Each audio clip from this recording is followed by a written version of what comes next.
pili nung mabansin ko, magkasasala sila. Ikaw ya. You know what is right, but you did not do it. Walay natago. That's why ako, every time mag-preach ko, gusto ko may boldness ganyan. Kaya nga, ako mismo sa kukuling mo, nakita ko na ang kamod mismo sa Ginoo. Di ba? Kaya bisan ano mo katago, damo ka tentasyon sa kabuhi. Pwede mong i-decline si Kristo. Pwede ka magpalayo sa Diyos. Pero tandaan mo, ang nadawat mo subong, iyan na sa Diyos. Tama? Ano rason na ginawa ka? Tungkol kaya palanda ka sa Diyos subong.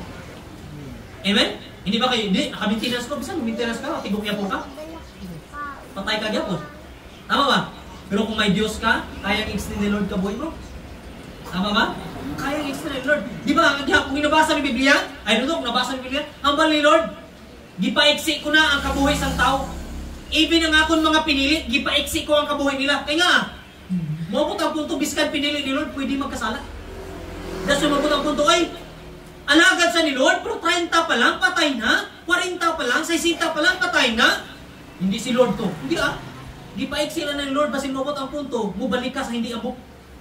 O mag-ubra ka sa hindi amok. That's why, diri pa lang, gikuha ka na lang ni Lord, gialaw na lang ni Lord na madula ka. Para, makadto ka, tapad kaya ha.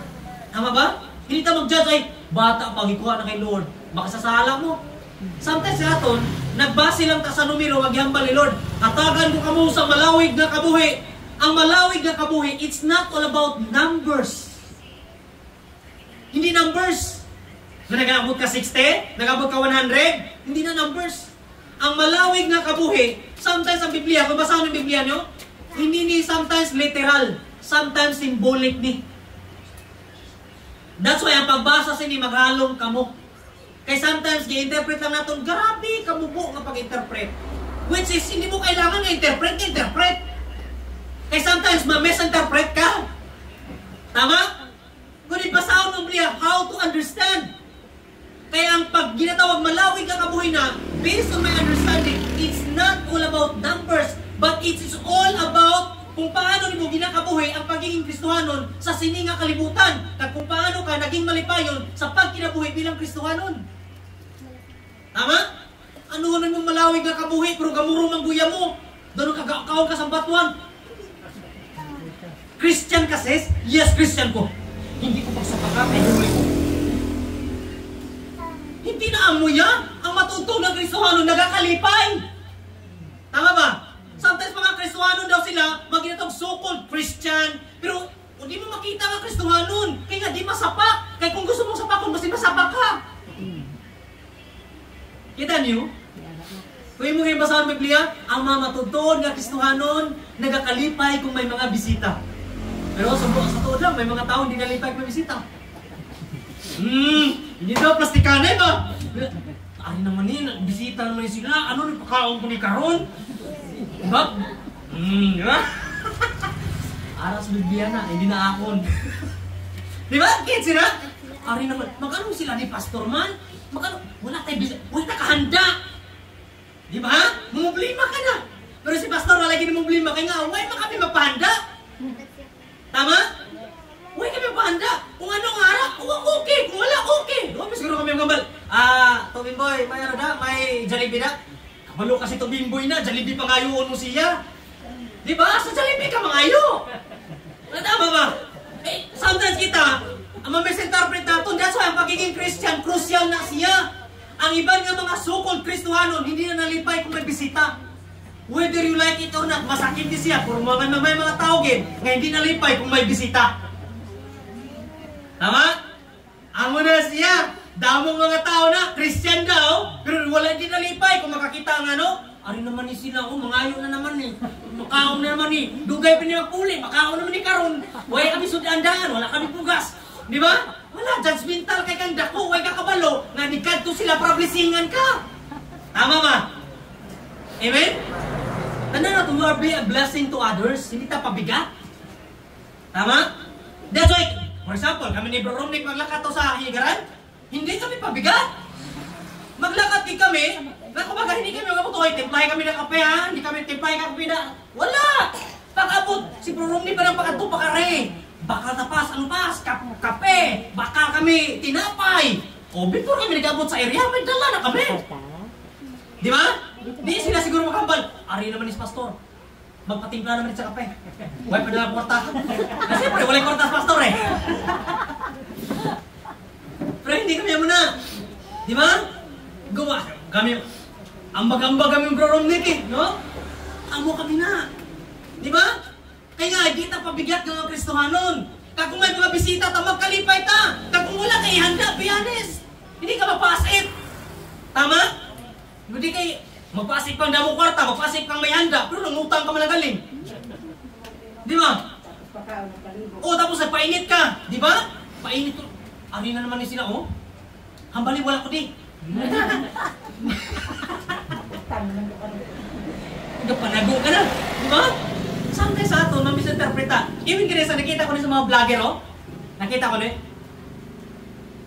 Bis pa sa buhay tapang, mahilig ko lang ito na siya mga crib-crib na mga pagkaon ba? Pero may ano siya, may vlog siya na kindness experiment.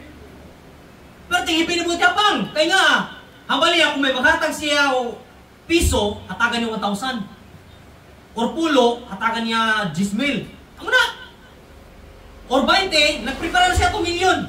Kaya kasi may maghatag 1,000. 1 million? Di ba? Pero mostly ang hatag sa tao, sinsilyo. Sobra, lip over. Di ba? Pero may isa ka tao to, di palapitan pa lang. Palayo na, uy, plito. Dito, sunod si Boy Tapang si Salakyan, kaya siya. Ang mga nila ma-experience sa mga tao nagkapangayo kung ang balon, no? Na ito, kabawsi mo. Sakit na po. Ikaw, bihamalong ka, nakato. Tapos sinsiro ka nagkapangayo, di kayo gutom ka. Tama ba? Pero ito makabal sa inyo, kung sino mga pangayo na, mga ka na, kulto, ito na. Muklo na panahon na mo na, mga badyaw na, muklo na panahon na mo eh. Sa Cebu. Pagkauna, ako nalipay ko, grabe. Di na ko nakita to, no? Damo mga tao subong, maghambal Kristohanon, pero grabe mang reject. Hindi mo makita ang Kristohanon. Hindi mo ganyan pasapak. Ikaw pa yung maghambal, mga gabitsoy. Kristohanon na sila. Di ba? Supposed to be, kita ang model sa sining kalibutan eh. Pero sometimes, kita pa ang sapakunon. Kita pang di manapak. Hindi mamansin ba? Kaya pili nung, ano mamansin ko, baka sasalak sila. Ikaw ya, you know what is right, but you did not do it. Tama? Kabalo ka kung anong tama, pero wala mo ginaobra. Tama ba? Sometimes ako kinakita ko, di na ako nakita, ako nalipay ko, even si ano, anong beatmaster, na vlog, grabe, sino mo bakal na kwarta? Kwarta ha? Ipabakal mo, bakal ka piso, hatagan ko 1,000, backload mo sa piso, 1,000. Gihambalan si Beatmaster, piki na, kwarta. Hambalan piki sir, Oreo, ihatag ko na lesi mo. Kaya kita murong judgmental tabala. Judgmental. Kaya nga, nakasanayan natin mo. Pag manghatag, piki. Pag manghatag, scam. Gihatag na gani, scam pa. Diba? Di ba na pwede magpasalamat ka na nga? Sometimes bala, nagapangamuyo ta, gihatagan na ta, at harap-harapan na ang blessing, hindi ta. Kaya ba natin, hindi, scam. Harap-harapan na ha? Sometimes kita, aran ng blessing sa tubangan natin, gidecline pa natin. Kaya mo, gamay pa na ang blessing, ito na. Tama? O for example, nangayon ka sa bulig. Aran na gina naman mag-rescue mo, hindi ka pagit, kaya gusto ka Diyos ang mag-rescue mo. At itala kagit sa bahay. Kaya maluti ka, hindi si Lord magnaog to parang si mo. May gamiton lang si Lord. Amen? May gamiton si Lord. Kaso kita, gusto na itong literal. O for example, tatay na ton. O si tatay Lupe be. Adto si mga iko sampuling ni tatay Lupe, adto ko yan. Tatay Lupe rin eh. Matchat pag-iko, tay. Kuha ako ni tay. Ang baha, grabe na baha to. Paano sa tay Lupe karon kabulig sa akon? Nga di mo gani sa katabok to ka ba? Tapos may nag-rescue. Taga-buwan ng barangay. Alin na dito, sakay na to. Naglapaw ng irigasyon. Hindi ko. Tatay Lupe, tiksan ko. Hindi ko. Mamu kapagin na? Huwag ka kabalo ng mamuyo ka diba sa ano? Rescue? Bullying? Oh, wala! Rescue na na! Hindi kailangan si Tatay Lupe mo katuto. Kaya rescue mismo wala na. Pero kita gusto itong literal. Ibig sa pagpangayon na ito sa financial blessing, gusto itong literal. Kung gusto ito, dako-dako irita madawat atong mga kwarta. Tama ba? Pero na-encounter nyo, damor mo nakakita sa kwarta, especially sa mga tao walay Diyos, damor sila nakadako sa, for example, may trabaho sila, may negosyo, nagpalayo sa Ginoo. Pero din sila restart, Lord, atagi ko sa negosyo, Lord. Magkatrabaho tayo ko, Lord. Pagkatrabaho, wala na tayo ni Lord. Pero gusto mo, i-pretty kang madulang obra mo. Di ba? Kinsi na? Oo, sometimes kita, di tapamuran, gawin ang pakilala ng Christian. Ako sa obrahan ko, mauya ka lang mag-imos ang gimayo. Ibig mag-joke ka lang, mauya ka. That's why everyday ngayon ka sa pagpatawan ni Lord. Sino yung wala makasala everyday ako? Praise God! Kung wala ka makasala everyday. Amen? Kita tanan makasasala. Paglantaw pala sa bayo, kanamis ang bayo niya. Kung ako tangtani ng bayo, mas namin. Isa ka na. Tama no? May isa-isa. Sunod dikta na kayo sa unaton. That's why hindi mo makita. Wala kang Diyos yan. Kaya nga, antilaw, isa-isaon ka dyan. Di ba? Nasa akong may damo may isa. Grabe, pastor, ang dilargo mo puro pula. Hisa ka na. Bakal to pula. May isa ka man. Di ba? Ay, man, huwag kang ilis-ilis, pastor. Excuse me, ginawasing ni. Di ba? Kasi siyempre, pula ba naman? Di ba? Di mo gimabanaan nga, nag-change ka ng puro pula. Pareha man ang size. Oo! Pero huwag siya kabalo nga. My goodness. Kita masyado tang judgmental ba? No? Di kung wala yung dilago si Pastor Bakli. Nagkaproblema ka pa? Nagpakamatay para sa imo kag sakon. Promisa ni Lord Sino gini si Lord man? Gabisan kapila ta makasala, ginapatawad gyapon ta niya.